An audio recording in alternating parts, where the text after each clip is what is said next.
Jogeshwari Vikhroli link रोडवर खासगी बसला भीषण अपघात झालाय। या अपघातामध्ये एकाचा मृत्यू झालाय तर 10 जण जखमी झाले आहेत। 5 जणांची प्रकृती गंभीर आहे। या बसमध्ये 35 ते 40 प्रवासी प्रवास करत होते। चालकाचा ताबा सुटल्यामुळे ही दुर्घटना घडली आहे। या अपघातामुळे वाहतुकीवरही परिणाम झालाय। विक्रोळीकडे येणारी एक लेन या अपघातामुळे बंद आहे। याविषयी आपण अधिक माहिती घेऊया। आमचे प्रतिनिधी अमोल पेडणेकर सध्या आपल्या सोबत आहेत। अमोल, नेमकी किती वाजता ही घटना घडली आहे आणि सध्या काय परिस्थिती आहे?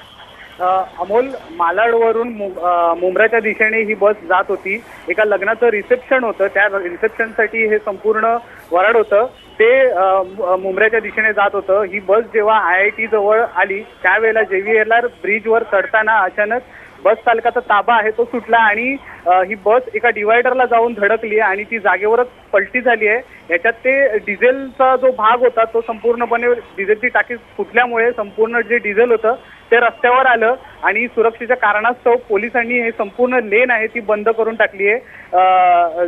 ईस्टर्न एक्सप्रेस हायवेच्या दिशेने जाणारी जी JVLR ब्रिज जो आहे तो त्याची एक लेन पूर्णपणे बंद करण्यात आलेली आहे। तसंच ब्रिजच्या खालून आता वाहनं आहेत ती डायव्हर्ट करण्यात आलेली आहेत। याच्यामध्ये या संपूर्ण घटनेमध्ये टोटल 10 जण जखमी झालेली आहेत। 5 जणांची प्रकृती अतिशय गंभीर आहे आणि एकाचा मृत्यू झाल्याची माहिती सध्या मिळते आहे। सध्या या ठिकाणी स्थानिक पोलीस, अग्निशामक दलाचे जवान आणि ॲम्ब्युलन्स या ठिकाणी आलेले आहेत आणि बचाव कार्य हे सुरू होतं काही वेळापूर्वी। आता हे संपूर्ण बचाव कार्य थांबलेलं आहे आणि ही जी गाडी आहे ती रस्त्याच्या बाजूला काढलेली आहे।